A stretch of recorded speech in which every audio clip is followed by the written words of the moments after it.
Hi guys, in this video we're going to take a look at diagrams to help understand probability, probability described by Venn diagrams, calculating probabilities using a Venn diagram, examples, and then we'll finish with a summary. So how can we use diagrams to help understand probability? So far, we have only seen probabilities written in an abstract way through set notation and algebra. We have seen formulae like the probability of A or B is equal to the probability of A plus the probability of B for mutually exclusive events. Or we have seen the complement of A written as A with a dash above it. Or we have also seen sets like the set containing 2, 3, and 5. It is difficult to see how different combinations of different events are related to each other. For example, it turns out that the events A complement or B complement and A and B all complemented are in fact the same. Representing probabilities graphically could make noticing such relationships simpler. We can use these kinds of probability diagrams to notice these kinds of relationships. One particular way of doing so is through Venn diagrams. An example of a Venn diagram is shown above. So how can we interpret probabilities described by Venn diagrams? Events can be represented graphically using a Venn diagram. We usually have a box with two circles inside which intersect, one labelled say A and the other say B, but then often we use the letter Xi outside the box to represent that the whole box is the entire space that we are considering. And this is a Venn diagram. The rectangle represents the sample space Xi, sometimes instead denoted by S. This entire rectangle here is our sample space, and outside we write either the letter Xi or the letter S to represent our sample space. Closed curves contained within the sample space represent events. These circles are closed curves, and we can label them by say A and B. This circle here is the event A, and this circle here is the event B. Notice that we draw them overlapping. Consider some events A and B in a sample space denoted by Xi.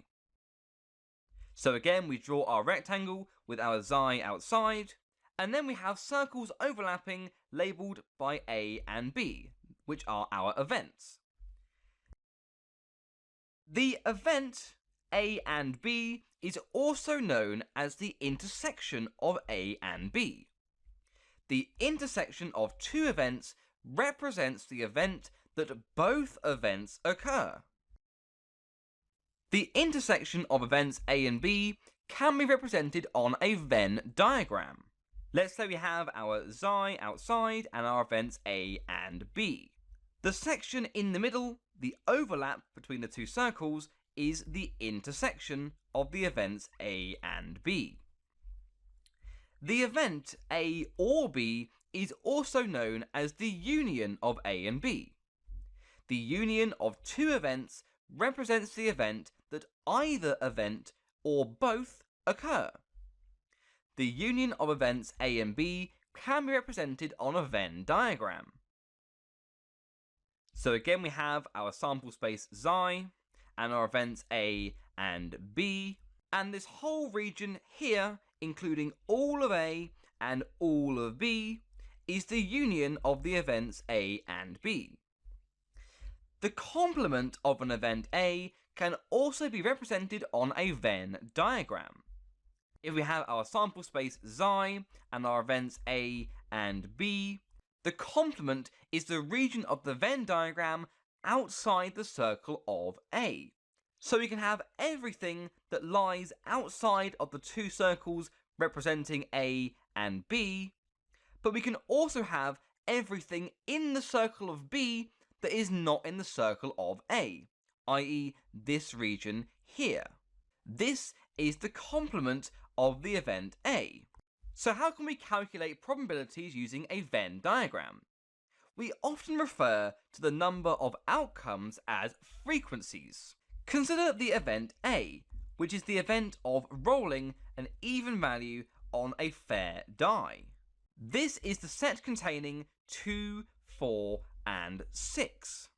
Then the frequency of the event A, i.e. the number of outcomes that correspond to A, which we often write as n brackets A, is going to be 3, because we have 2, 4, and 6, 3 outcomes. We can rewrite the formula for equally likely outcomes using the new notation for the sample space and frequencies. The equally likely outcomes formula becomes the probability of the event A is given by n of A divided by n of xi. Frequencies, or the probabilities of events, can be placed in the regions of a Venn diagram to help solve problems.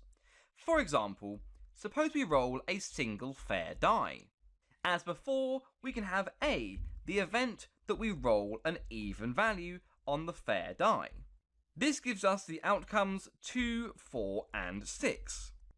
Then we can have, say, our event B, which is that we roll a value less than or equal to 4. So the outcomes here are 1, 2, 3, and 4. We can start by drawing a Venn diagram for the frequencies. So we have our xi outside and our events A and B. We can place the different outcomes in the different sections of this Venn diagram. A good way to start is by finding the outcomes that are part of both events. Notice that the outcomes 2 and 4 are part of both events, and so we can put numbers 2 and 4 in the intersection of A and B. Then we can fill in the rest of A, which is just a 6, and the rest of B, which is 1 and 3, and then finally we can find the outcome which is in neither. Just by inspection, we can see that the number 5 is in neither, and now we have all 6 outcomes on this Venn diagram. Next we can draw a probability Venn diagram. Again we have our sample space xi and our events A and B.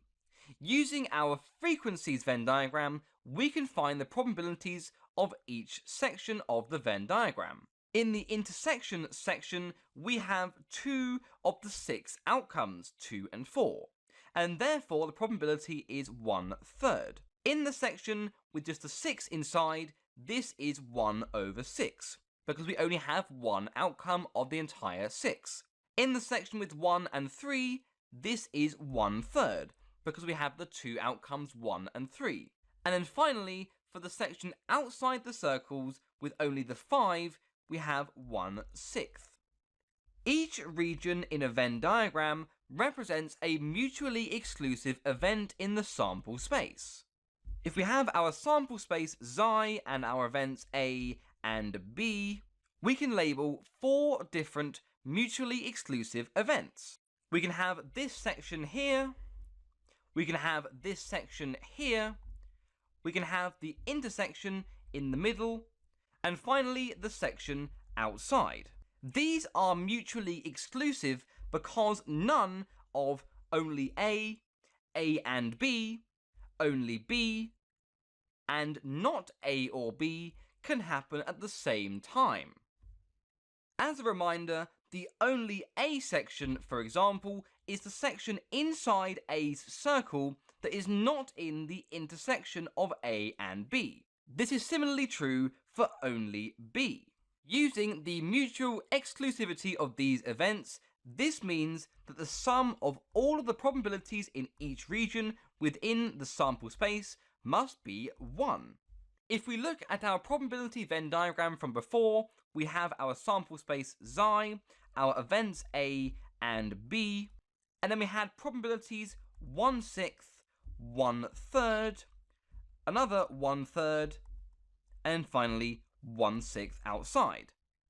And notice that when we add these up, 1/6 plus 1/3 plus 1/3 plus 1/6, we indeed get 1. And this is true for any probability Venn diagram. Let's take a look at some examples. Our first example tells us that in an orchestra of 30 musicians, 17 can play a string instrument, 13 can play a woodwind instrument, and 6 can play both a string and a woodwind instrument. A musician is picked at random from the orchestra. We are asked to find the probability that the musician cannot play a string or a woodwind instrument with aid from a Venn diagram. Our first step is to define the events and the sample space. We can let capital S be the event that the musician can play a string instrument. Capital W can be the event they can play a woodwind instrument, and Xi can be the set of all musicians. Our second step is to draw a frequency Venn diagram to represent the information.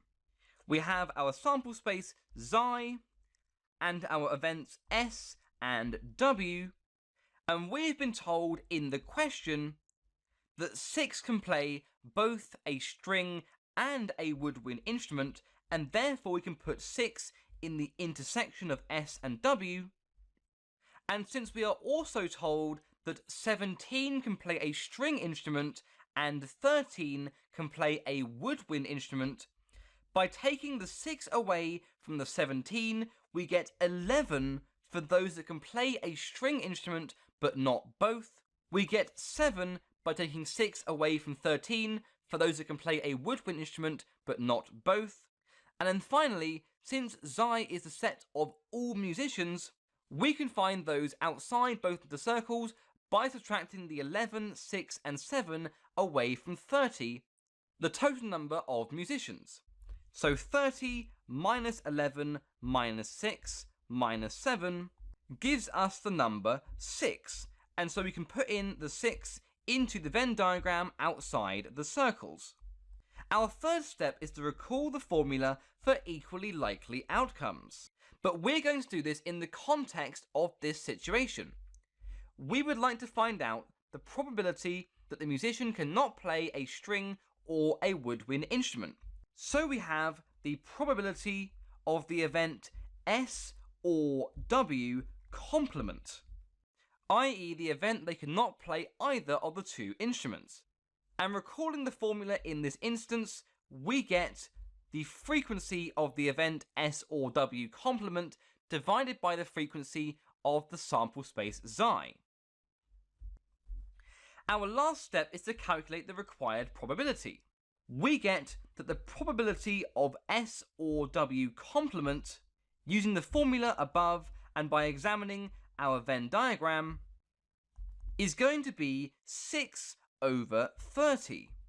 Because we have 6 for those outside the two circles, i.e. those who cannot play either instrument, and then we have 30 musicians in total. This simplifies, of course, to 1 over 5, and that is our final answer. Our second example tells us that a group of 100 sixth form students are surveyed to find that 25 study mathematics, 53 study physics, 40 study history, 15 study both maths and physics, 11 study both maths and history, 10 study both physics and history, and 7 study all three of maths, physics and history. A student is chosen at random. We are asked to draw a Venn diagram of the situation and to find the probability that the student only studies history. Our first step is to define the events and the sample space. We're going to let M, P and H be the events for studying mathematics, physics and history respectively, and we're going to let Xi be the set of the 100 students. Our second step is to draw a frequency Venn diagram to represent the information. So we have our sample space Xi and our events M, P and H. Therefore we need to have 3 circles which all overlap. A sensible place to start is in the intersection of all 3. We know that 7 study all 3 maths, physics and history, and so we can put 7 in the middle. Then we know that 15 study maths and physics. And therefore, to find the intersection of maths and physics, but not in the intersection of the whole 3, we do 15 minus 7, giving us 8. Similarly, we know that those studying maths and history is 11. And so we do 11 minus 7, giving us 4. Then for physics and history, we have 10. So we do 10 minus 7, giving us 3. Then we can find those studying only mathematics by noting that 25 study mathematics as a whole. And so we do 25 minus the 7 for the intersection, minus the 8 and the 4 for the 2 smaller intersections, and this gives us 6. Similarly, for physics, 53 study physics as a whole. So we do 53 minus 7 for the whole intersection, minus 8 and 3 for the smaller intersections, giving us 35. And then for history, we know that 40 study history as a whole. And so we do 40 minus the 7 for the intersection in the middle, minus the 4 and the 3 for the smaller intersections on the sides, giving us 26. Then finally, to find those that study neither, we can add up all of the individual frequencies, and this gives us 89. And so we do 100 minus 89, and this gives us 11. Again, we get 89 by adding up 6, 7, 35, 3, 4, and 26. Our third step is to draw the corresponding probability Venn diagram. We have our frequencies as above, but we need the probability of a certain event. We have our sample space Xi and our events M, P, and H. And we can use our above frequencies Venn diagram along with the equally likely outcomes formula, noting that there are 100 students in total, so all we need to do is to divide each of the frequencies by 100. This gives us 0.07 for the intersection in the middle, 0.04, 0.08, and 0.03 for the other intersections, and then finally 0.06, 0.35, and 0.26 for the other probabilities. All we have done is to divide each of the frequencies by 100 using the equally likely outcomes formula. Finally, we can use the Venn diagram to write down the required probability. In the question, we need to find the probability of having H only. Looking at our probability Venn diagram, we can see that we have the 0.26 for the probability of having only H. The other probabilities inside the H circle correspond to having maths or physics extra, but we want only H, and therefore this probability is, as above, 0.26, and this is our final answer. Our last example tells us that the Venn diagram below shows the probabilities of a group of students liking 3 different films A, B, and C. Here we have the Venn diagram, and we're asked to find the values of A and B given that the probability of A equals the probability of B. Our first step is to form an equation from the equal probabilities condition. We've been told that the probability of the event A is equal to the probability of the event B. This allows us to form an equation using the above Venn diagram. The probability of A is the sum of the probabilities inside A's circle. We have the 0.33 for only A, and then we also have the little a from the intersection of A with B, but not with C. Then, looking at the probability of B, the things inside B's circle are little a, little b, and we also have the 0.18. This gives us this equation. Our second step is to use the equation to find the value of b. By rearranging to find the value of b, we have that b is equal to 0.33 plus a on the left hand side, and we subtract across the a and the 0.18. Notice that the a's cancel out, and so all we have left is the 0.33 minus 0.18, giving us a 0.15 for the value of b. Our third step is to form an equation containing a and b using the fact that all probabilities on a Venn diagram sum to 1. Looking again at our Venn diagram, if we were to add up each of these individual probabilities, we must get 1. Adding up all the numbers, 0.33, 0.18, 0.22, and 0.1, give us 0.83. And so we get the equation little a plus little b plus 0.83 is equal to 1. Again, this is just by adding up all of the probabilities on the Venn diagram. Our fourth step is to use the equation to find the value of a by substituting in the value for b that we found above. Our equation is a plus b plus 0.83 is equal to 1. We can find the value of a by subtracting across b and 0.83. And so we have 1 minus 0.83 minus b. And so we minus across the value of b, which is the 0.15 that we found above. This gives us 0.02 for the value of a.